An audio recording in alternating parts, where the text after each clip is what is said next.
I Will Come Back for You, A Family in Hiding During World War II by Marisabina, Russo.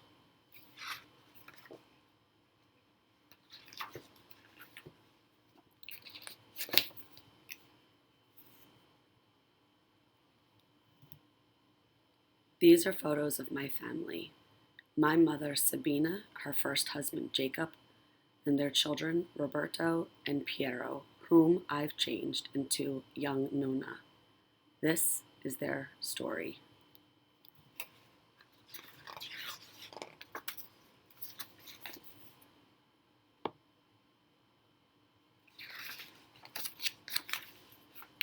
My Nona changes her jewelry every day. There is one bracelet she always wears. It is a charm bracelet, a gift from my mama. Sometimes we sit together and Nona lets me touch the tiny charms. A donkey, a piano, a bicycle, a piglet, a barn, a spinning wheel, and a boat. One day, I ask Nona why she never takes off her bracelet. Because these charms remind me of long ago, when I was a little girl, she says. Shall I tell you their story? Yes, Nona, I answer right away. And so she begins.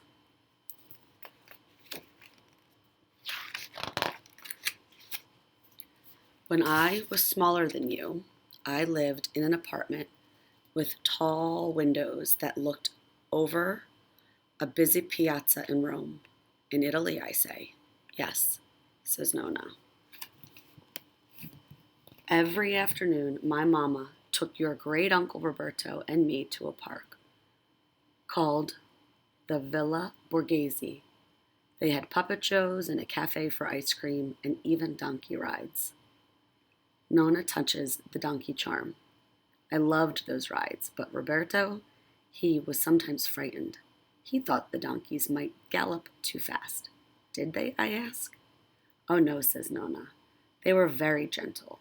Afterwards, Roberto and I would chase each other up and down and all around the paths. Occasionally, we would see soldiers.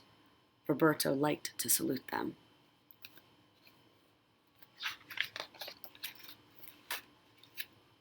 Later in the afternoon, when we were tired and cranky, Mama walked us home. After dinner, we had our baths, put on our pajamas, and waited for Papa. Every evening, he played the piano for us before we went to bed. I rest my head on Nona's shoulder as she softly sings a song I've never heard before. Fa la nana, bambine, fa la nana, bel bambine. It was a happy time.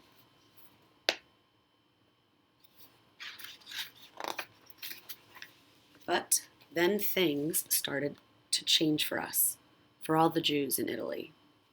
New laws said Jews were not allowed to own radios or go to certain beaches or even attend public school. One day, the police chief in Rome ordered Papa to leave our family and move to a small village up in the mountains. Why, I asked. Did he break one of the new laws? No, says Nona. A terrible war has broken out in Europe. When Italy joined the German side, the government started rounding up foreign Jewish men like Papa, who was from Poland. The Nazi government in Germany had been treating Jews unjustly, and now Italy was too. Nona looks away. All I knew was that I missed my Papa. Our apartment was too quiet without his laughter and his music.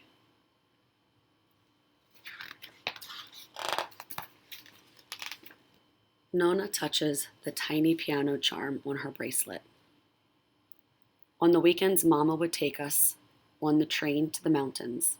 I remember the very first time we arrived at the station and so many donkeys were lined up in a row, Roberto started to cry.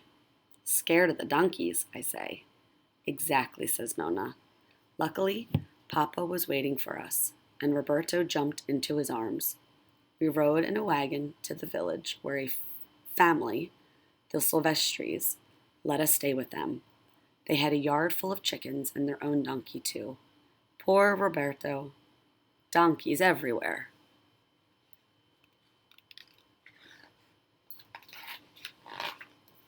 The hardest part was that Papa was not allowed to stay overnight with us. He had to go sleep at the inn where he lived with the other Jewish men who were being detained. It was really a jail. They could come and go as they liked, but every morning they had to report to the police station for roll call.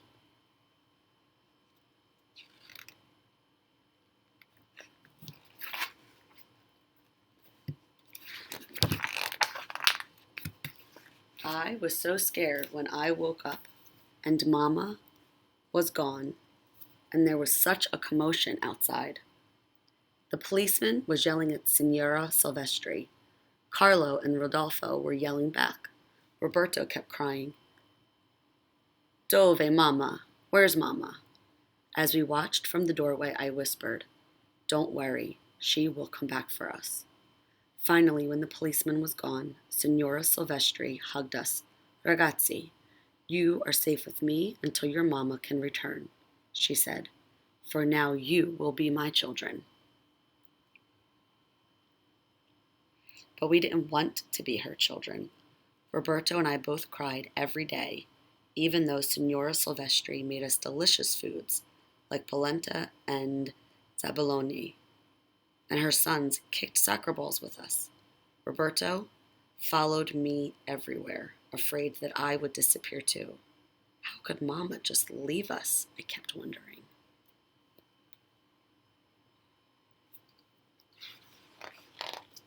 A few weeks later, a neighbor, Signor Brunelli, stopped by leading a donkey with baskets strapped to its back.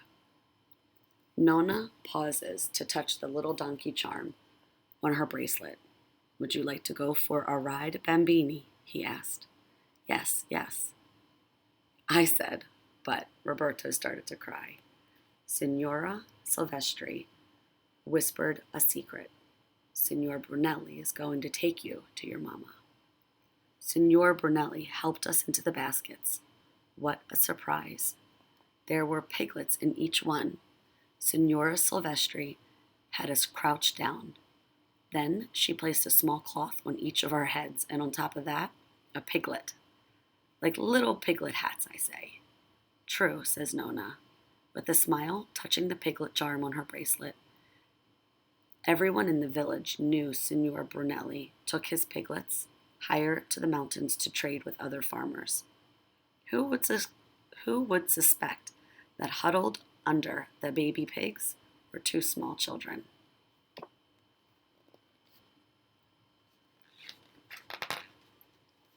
It was a long, bumpy ride.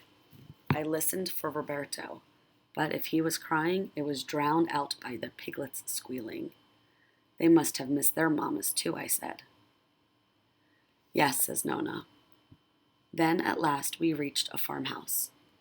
But we didn't see Mama anywhere. The farmer's wife led us to a field where women in long skirts and headscarves were working. One rushed over and covered us with kisses. It was Mama. Nonna smiles and shows me another charm. It is a barn with a tiny door that opens and closes. That night, Mama told us she'd found Papa's note in the trunk of a beech tree. He was hiding farther up the mountains. When it was safe, we would all be together again.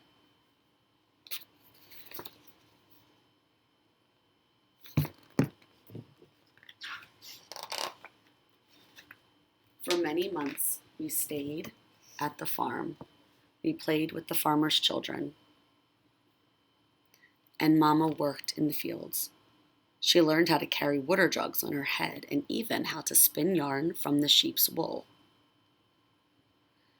We all looked like part of the farmer's family, so no one suspected we were Jews. I touched the spinning wheel charm. Now Nonna has a faraway look, and I wait for her to finish her story.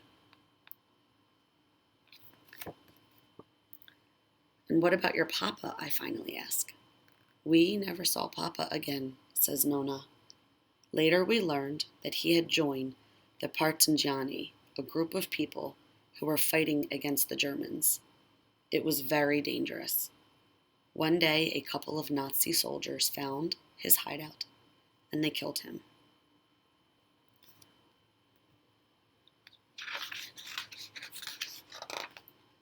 Nona gently runs a finger across all of the charms on her bracelet. At last, on a beautiful day in June, the war was finally over in the mountains. Mama took Roberto and me back to Rome, but the city was in such chaos. Strangers were living in our apartment. There were long lines for food, and there were few jobs.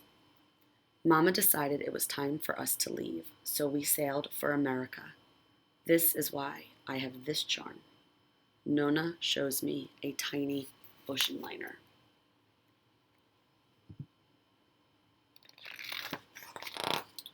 Now, one by one, I touch the charms. When I get to the donkey, I say, "Thank you for helping my Nona." Yes, grazie a tutti, and thank you to the donkeys, the piglets, the brave Silvestris, the kind farmers, Nona says. Then she kisses my forehead. Isn't that a long story for such a simple charm bracelet? No, I say, it is exactly right. The last part is the afterword.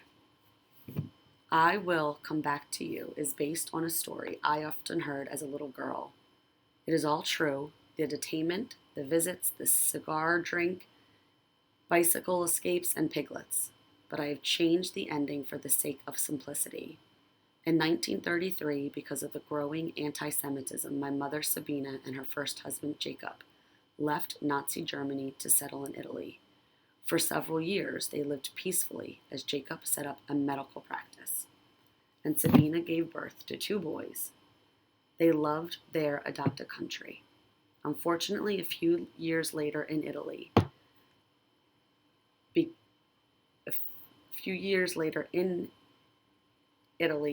they also began passing laws discriminating against Jews. However, unlike Germany, Italy did not at first imprison them. World War II began in 1939 after the Nazi invasion of Poland caused France and Great Britain, known as the Allies, to declare war on Germany. On June 10, 1940, Benito Mussolini, Italy's dictator, declared Italy's entrance into World War II on the side of the Germans.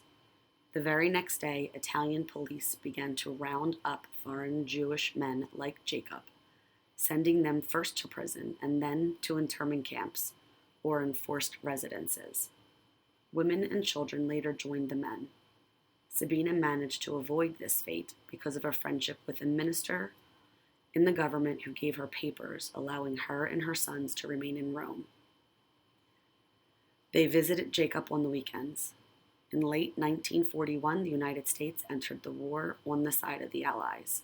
The Italian armies suffered great losses, and in September 1943, Italy surrendered to the Allies. But this did not bring an end to the fighting. The German army, already scattered throughout Italy, was determined to push back the Allies. Some of the fiercest battles of the war occurred in Italy after it had surrendered. Life became much more dangerous as the German army swept through trying to crush opposition and deport the remaining Jews. Despite the risk, many Italians chose to hide their Jewish neighbors. Incredibly, about 85% of the Jews in Italy survived the war, more than almost any other European country. Bands of men and women formed groups called partigiani or partisans to resist the German invaders. They met in secret and blew up bridges, helped wounded Allied soldiers, and did whatever they could to disrupt the German army. Sadly, Jacob, who joined the partisans, was captured and killed by the Germans in May 1944. Sabina, by then also a partisan, was shot but survived thanks to the nurses who hid her in the hospital laundry room and cared for her. While the March region near Rome, where these events took place, was liberated in June 1944, the Germans were not completely defeated in Italy until April 1945. My mother, my two half-brothers, came to the United States in 1946. Jacob was awarded the King's Condemnation of Brave Conduct, and my mother was honored the King's Medal for Courage in the cause of freedom, both from the British government.